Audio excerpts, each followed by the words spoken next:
Hey guys, welcome back to the channel. If you're new here, grab a seat, relax, and let the Minecraft world roll in the background while we dive into another story straight from Reddit. The kind of story that sounds unbelievable at first, but the more you listen, the more real it starts to feel. Today's story is called "She Betrayed Me for My Money." At first, it looks like a normal relationship. Two people building a future together, trust, plans, promises, the usual things people believe will last.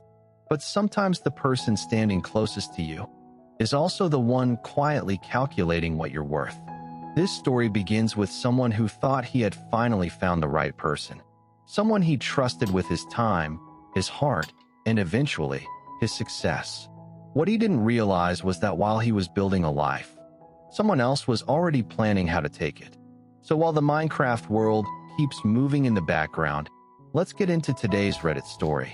She betrayed me for my money. The silence in the bank is a physical weight, the sound of a life collapsing in real time. I walk out into the street, the cold Swiss air hitting my face like a slap. I don't see the mountains, or the luxury cars, or the people who think I'm one of them. All I see is the face of the woman who spent the last 4 years telling me that money didn't matter. As long as we had each other. I was the one who taught her how to hide assets, the one who showed her how to set up shell companies and nested trusts. I did it because I wanted her to be safe, because my own history was a minefield of litigation and vengeful ex-business partners. I told her that if everything was in her name, they could never take it from us. I thought I was being the ultimate protector, a man who had finally found someone he could trust with the darker parts of his ledger. But as I stand on the sidewalk, watching a tram slide past, I realize something painful, a flaw in my logic. I taught a shark how to bleed a whale, and I forgot that I was the only whale left in her ocean. I start walking back to the hotel because suddenly I'm afraid my credit cards won't even cover a taxi. Every step becomes a replay of our relationship. The way she looked at me when I bought her that first apartment, the way she cried when I told her I'd put the entire portfolio in her legal control. I thought those were tears of gratitude. Now I realize something else. They were the tears of someone who had just won the lottery without having to buy a ticket. I finally reached the suite, the one that costs $5,000 a night. The door is slightly ajar. My heart starts hammering against my ribs. I push it open, expecting the room to be empty, stripped of her scent and her belongings. Instead, the room is exactly as I left it. Her silk robe sits on the bed. Her jewelry box is open on the vanity. The smell of her perfume, the one I bought her in Gross, still hangs heavy in the air. For a split second, hope flares in my chest. Maybe it's a mistake. Maybe she was hacked. Maybe she's in trouble. Then I see it. The laptop, sitting on the desk. Open. I walk over slowly, my breath catching in my throat. On the screen, a video file is already loaded. I press play. It's not a video of her. It's a video of me from 3 weeks ago. A hidden camera recording from our bedroom. I'm on the phone, speaking in low tones, talking to the liquidator, the man who helped me remove the funds from the employee pension fund of my last company. And I'm laughing, telling him the pigs will never miss a few million, that by the time the audit arrives, I'll be a ghost. I watch myself on the screen, and a wave of nausea rolls through my stomach. I did it for her. I told myself the pension fund was a victimless crime, that the insurance would cover it eventually. I told myself she deserved a life that wasn't shadowed by my past failures. I did something terrible, something that ruined the lives of hundreds of workers, and I did it smiling, because I believed I was buying our forever. The video cuts to black. Then, her face appears. She's not crying. She's not angry. She looks bored. I didn't just take the 42 million, she says. Her voice calm, cold as the lake outside. I sent this video to the authorities an hour ago, along with the documents you signed, the ones that show you moved the money into accounts I accidentally discovered. She pauses. By the time you finish watching this, The police will already be downstairs. You didn't just give me your money. You gave me your fall guy. And the real cliffhanger isn't the sirens starting to wail in the distance. It's the realization that I'm not even angry about the money. I'm staring at the laptop, understanding something far worse. The insurance file I kept, the one that proved the company CEO ordered the embezzlement, is gone, missing from my encrypted drive. She didn't just take my wealth. She didn't just take my freedom. She took the only thing that could prove I wasn't the monster she's making me out to be. She left me with the crime and walked away with the only version of the truth that could save me. The interrogation room is a box of white light and stale coffee. I've been sitting here for 6 hours, watching the detective flip through a binder of evidence. That looks like my autobiography, if it were written by a prosecutor. Every document has my signature. Every transfer has my thumbprint. It's a masterpiece of digital framing, a trap I helped her build, one brick at a time. You really loved her, didn't you? The detective asks. He doesn't sound like he cares. He sounds like a man watching a car wreck. I thought I did, I say, my voice a ghost of itself. I close my eyes, and suddenly I'm back in that bar in London. For years ago, I was at the height of my power, or at least, that's what I believed. I had just closed the merger. I was flush with cash, and arrogant enough to believe that the world owed me a woman like her. She was sitting alone, looking like she didn't belong, in a place that expensive. She looked vulnerable, or maybe she just played it that way. She told me she was a struggling artist, someone who valued the soul over the bank account, and I fell for it, because I wanted to be the hero. I wanted to be the man who rescued the beautiful girl from the mundane struggle of real life. First, I paid off her student loans. Then came the studio, then the investments, all in her name. Every time I wrote a check, I felt powerful, like I was buying a version of myself that was finally worth loving. But the more I gave, the more the line between us blurred. I started telling her about the gray areas of my business. I showed her how the world really worked, how the people at the top didn't play by the rules. I thought I was educating her. I thought I was making her my partner. The darker part of me even enjoyed the corruption. I liked the look of awe on her face when I explained how to bypass a tax treaty. I liked being the teacher of the dark arts. What I didn't see was that she was learning faster than I was. I didn't see that she was taking notes, not just on the business, but on me. She's gone, the detective says, pulling me back to the present. We tracked the flight to Panama, but she vanished the moment she landed. She's a ghost. But you're very much a solid reality. He slides a photo across the table. I look down. It's the CEO of my old company. He's dead. Apparent suicide. Found this morning. In his office. He left a note. The detective continues. A note saying you blackmailed him into the pension scheme, that you threatened his family, and that he couldn't live with the guilt of what you made him do. I stare at the photo. I know that man. He didn't have a guilty bone in his body. He was the one who taught me how to skim. He was the one who laughed when we read the quarterly reports. He wouldn't kill himself over a pension fund. And that's when it hits me. She didn't just manipulate me. She talked to him too. Played both sides. Straight down the middle. She probably told him I was planning to turn him in. Then she offered him a way out. A way out. That required one thing. A note. Pinning everything on me. And a quiet exit for him. Except he didn't get the exit. He got a bullet. She cleaned the slate. She took the money. She killed the witness. And she left the scapegoat sitting in an interrogation room in Zurich. I need a lawyer, I say. The detective looks at me, almost sympathetically. You don't need a lawyer, he says. You need a miracle. I spent 2 years in a minimum security facility, while the lawyers drained the last of my hidden reserves, just to keep me out of a real prison. I was a white-collar casualty, a man who had lost his kingdom and his queen in a single night. Every day in that cell, I thought about the moment I'd get out, not to clear my name. That was already a lost cause, but to find the woman who had turned me into a punchline. When I finally walked out of those gates, I didn't have a car. I didn't have a house. I didn't even have a friend. All I had was a burner phone and a set of coordinates.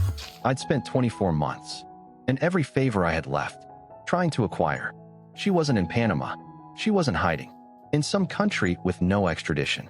She was in a small town in the south of France, living in a villa that looked remarkably similar to the one I described to her during our first year together. She was living my dream. With my money, I find the villa at dusk. It's perched on a cliff, overlooking the Mediterranean, beautiful, serene, and protected by a fortress of modern security. I watch from the tree line, my heart running like a cold, steady engine. I'm not the arrogant man in the tailored suit anymore. I'm a man who has learned the value of patience and the weight of a grudge. Then I see her, standing on the terrace. She's holding a glass of wine, looking out at the sea. She looks exactly the same. The years haven't touched her. The guilt hasn't lined her face. She looks like a woman who has found peace. I don't go for the door. I go for the perimeter.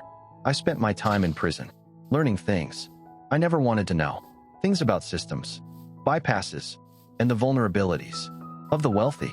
I disable the cameras with a pulse generator I built from scavenged parts in the city. Then I cross the lawn. Like a shadow, I step onto the terrace, just as the sun slips below the horizon. She doesn't scream. She doesn't even jump. She simply turns around, the wine glass steady in her hand. I wondered how long it would take you, she says, her voice still the same, a soft, melodic lie. You should have killed me. I say, I thought about it. She muses, taking a slow sip of the wine. But death is so final. I wanted you to have time to reflect, to understand that the world doesn't belong to the people who make money. It belongs to the people who know how to keep it. I walk toward her, the distance between us shrinking step by step until I can smell that same perfume again. It turns my stomach. I have the file, I say. She pauses. The glass freezes, halfway to her lips. The CEO's file? She asks quietly. You're lying. I destroyed it. You destroyed the digital copy, I say. You forgot. I grew up in the age of paper. I kept a hard copy in a safety deposit box in London, under my mother's maiden name, the name you never bothered to learn because you were too busy learning my bank codes. It's a lie. I don't have the file, but I know. She can't be sure. In the world we lived in, everyone had a backup. What do you want? She finally asks. The boredom is gone now. For the first time, I see the shark move beneath the surface. I want the truth, I say, not the money. I understand why people want 42 million.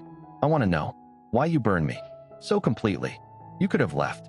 You could have taken the money and vanished. Why the framing? Why the CEO? Why 2 years of my life? She studies me for a long moment. Then she laughs, a dry, hollow sound. Because you were never going to let me go, she says. You didn't love me. You own me. Every gift, every check, every little lesson in your dark arts was a chain. You wanted a partner in crime, so you wouldn't feel so alone in your corruption. You wanted someone to witness your brilliance. If I had simply left, you would have hunted me to the ends of the earth because you couldn't stand the idea of something you built. Walking away, I didn't just take the money to be rich. I took the money and framed you so you would be too broken to follow me. She looks down at the wine glass. Then suddenly, she throws it over the cliff. A few seconds later, we hear it shatter against the rocks below. And it worked, she says quietly. You're a felon. You're broke. And you're standing on my terrace like a beggar. She looks straight at me. The file doesn't matter. No one will believe. A man like you now. The Mediterranean breeze is picking up now, carrying the scent of salt and the slow arrival of night. I look at her and I realize something. She's right. I am a felon. I am broke. And the world sees me as the villain of a story she wrote. But she's wrong about one thing. I'm not a beggar. You're right, I say, my voice calm, almost gentle. I am broken. I lost the man I used to be.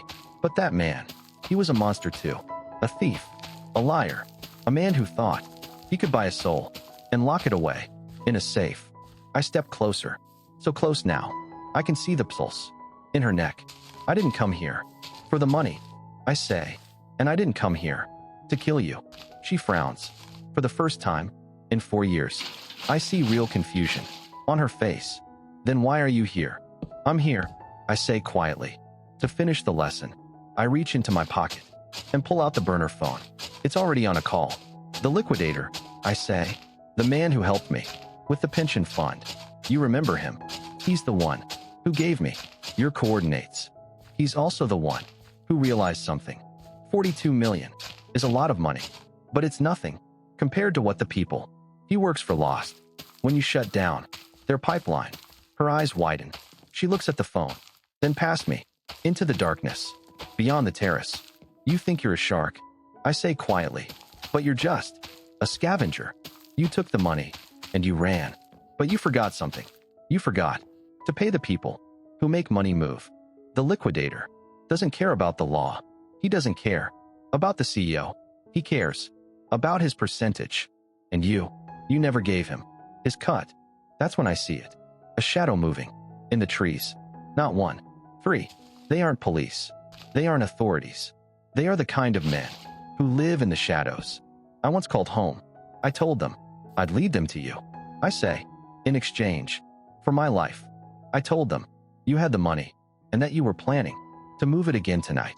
You're turning me over to them. Her voice cracks. The composure shatters. The mask falls away, and underneath it is a terrified girl who finally realized she overplayed her hand.